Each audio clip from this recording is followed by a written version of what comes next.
Boa tarde, turma. Estamos de volta agora com uma aula de biologia. Primeiro de tudo, eu gostaria de saber, vocês todos fizeram os testes, como eles foram de teste, se gostaram. E afirmar também que esses testes serão repetidos agora com o conteúdo de maio.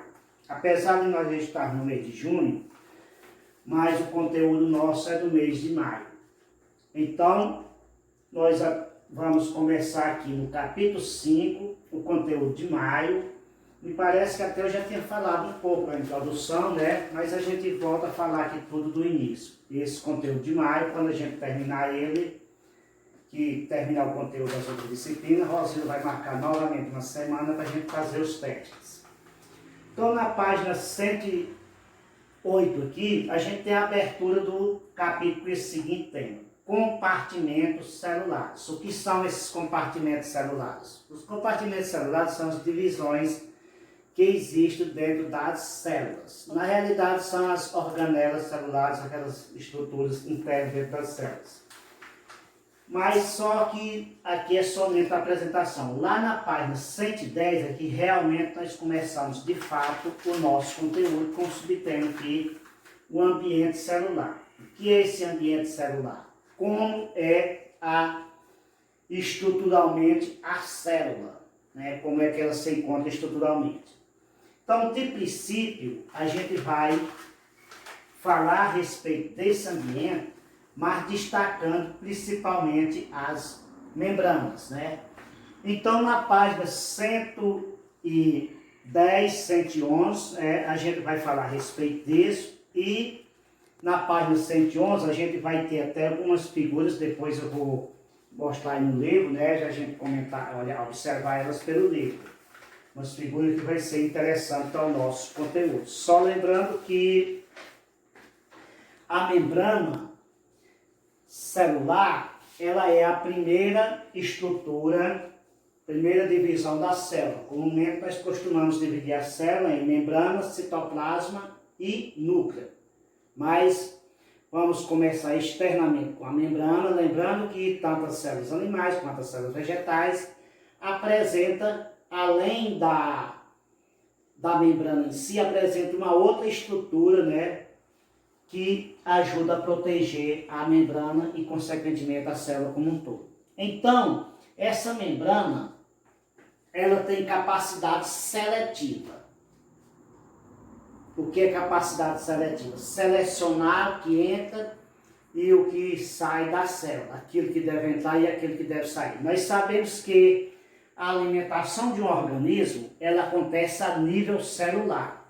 A nível de intestino é apenas para fazer a decomposição dos alimentos e transformação desses alimentos em partículas menores para ser conduzido pela corrente sanguínea e chegar até a célula. Lá dentro da célula é onde realmente vai acontecer a digestão intracelular, que é a verdadeira digestão que vai servir para o corpo do ser vivo. Por quê? Porque todo ser vivo é formado de célula. E esta célula, ela é a unidade básica, a unidade fundamental da matéria. Então, tudo quanto acontece no organismo tem que acontecer a nível celular, né? Por essa razão ela é seletiva, ela deixa entrar algumas coisas e passa outras. Daqui a pouquinho a gente vai falar que essas substâncias para entrar e sair, elas têm que estar em forma de solução. Mas antes disso nós vamos apresentar que essa célula tem os seus envoltórios e tem a membrana com camadas lipoproteicas, que são formadas de lipídios e proteínas, e fosfolipídios, que é formado de fósforos mais proteínas. Além disso, temos os glicocálides. E essas estruturas, elas dão estabilidade à membrana celular, que é quem protege externamente a célula. Bom, com relação à permeabilidade celular aqui, a gente tem que falar um pouco a respeito de solução. Na verdade, solução ele é um conteúdo que é estudado em química, geralmente no segundo ano do ensino médio, mas a gente trabalha bastante com esse conteúdo de solução em biologia, principalmente quando a gente está trabalhando nesse sentido aqui de entrada e saída de nutrientes, porque tudo quanto entra e quanto sai da célula está na forma de solução. Lembrando a vocês que na alimentação vegetal, os nutrientes entram também na forma de nutrição pelas raízes das plantas. Lembrem, quando nós estudamos, lá no 7º ano, quando nós estudamos os vegetais, a gente via que uma das funções da raiz era a absorção de água e sais minerais do solo. Então subia numa forma de solução. O que é solução? Os sais minerais dissolvidos na água. Aqui, no caso das células que nós vamos estudar, principalmente referindo-nos às humanas, aos animais e às humanas, não é diferente. Esse material vem em forma de solução. A solução é formada por um soluto e um solvente. Vocês vão encontrar essas duas palavras, esses dois vocábulos lá no texto, quando vocês forem ler, estudar. O que é o soluto? É aquela substância que vai dissolver dentro do solvente. Então, de um modo geral, o soluto nosso será a água. Aliás, o solvente, né, que é a água, que é quem vai dissolver o soluto. E os solutos são os nutrientes que vão entrar para a célula, né? Então, o soluto mais o solvente é quem vai formar a solução. Solução já é a mistura dos materiais solutos dissolvidos dentro do material solvente. Por exemplo, um açúcar dissolvido dentro da água, um sal dissolvido na água, um café que nós preparamos, um leite em pó que nós preparamos. Tudo isso aí são soluções, um suco que nós fazemos. Então, no nosso dia a dia, nós estamos convivendo diretamente com estas soluções. E, internamente, nosso organismo está trabalhando com elas. Bom, essa permeabilidade das membranas, ela tem uma classificação. É agora que eu convido vocês para observar no livro, aqui na página 111. Essas figuras que vocês têm aqui, esses esquemas que vocês têm aqui, vai ajudar vocês a entender a classificação da permeabilidade das membranas, porque nem todas elas são iguais. Então a gente tem aquelas membranas, gente, que na verdade elas são permeáveis, que tem um trânsito livre de água e outras substâncias. Então aquelas membranas permeáveis aceita entrar tudo, deixa passar tudo, tudo tem passagem livre, tanto a água quanto os outros materiais que vêm dissolvido nela, ou seja, a solução passa por completo. Aí nós temos a impermeável, que não há passagem nenhuma, né? Não vai passar nem água, nem vai passar nenhum tipo de nutrientes. Aí temos a semipermeável, que vai passar apenas água, mas não passa os nutrientes. É como se fosse um filtro, né? Você vai filtrar uma solução num filtro, vai passar o solvente e vai ficar o soluto, né? Então é como se fosse um filtro, vai passar apenas a água. E aí nós temos as seletividade permeável,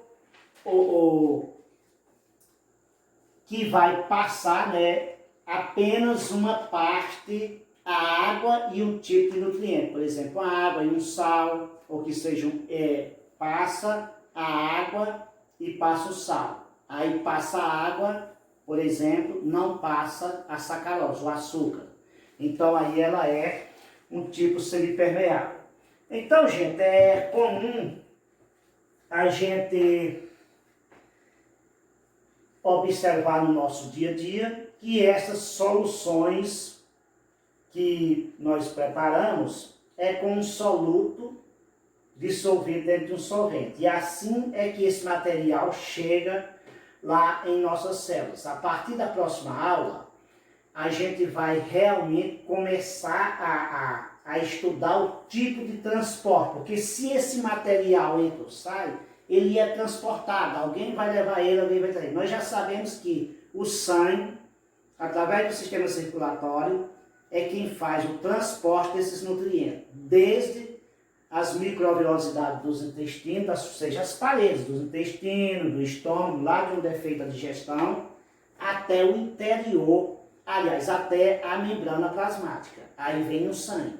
Mas chegando lá nos tecidos, na célula, encontra-se essa membrana, que é o primeiro envoltório celular, ou seja, esse primeiro obstáculo que vai ser encontrado. Aí, a partir daí, nós vamos precisar de transportes. Com isso, a gente vai trabalhar com dois tipos de transporte, um que gasta energia, outro que não precisa de energia. Aí a gente vai novamente ver a importância das soluções, a permeabilidade, né? Vamos estudar o fenômeno da osmose que acontece nas células vegetais. Então isso aí a gente vai seguir a partir da próxima aula. A gente segue aqui ainda no final da página 111, né? Estudando realmente esses meios de transporte intracelular. E também vendo como é feito o transporte dos materiais que devem sair de dentro da célula para fora da célula, para poder, a partir daí, ir para a corrente sanguínea e ser filtrado pelos rins, formando a urina.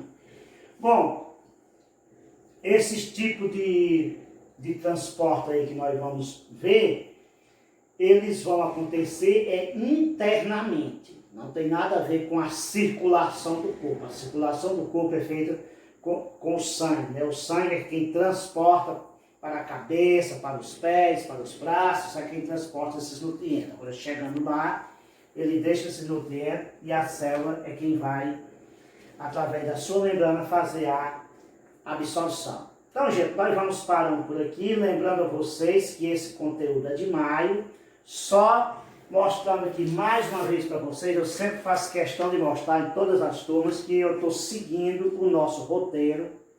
Aqui nós estamos atualizados em maio, é claro que tem alguns conteúdos que a gente tem que fazer trabalho, mas que estamos atualizados. A única diferença que tem é essa diferença, que nós estamos em junho começando o conteúdo de maio. Por quê? Porque nós já tiramos nossas férias. Então vai dar tempo a gente terminar o conteúdo de maio, fazer as avaliações, a distância que a gente está fazendo, né? Que é uns testes, na verdade não é uma avaliação, é um teste. E também, depois disso tudo, ver o conteúdo de junho para a gente fechar o primeiro semestre. Aí você diz, fechar o primeiro semestre sem fazer prova? Sim, quando a gente voltar com aulas presenciais, aí a preocupação nossa será corrigir atividades, fazer revisões e fazer essas provas atrasadas que nós temos que fazer as 8 provas. Então, gente, até a próxima semana.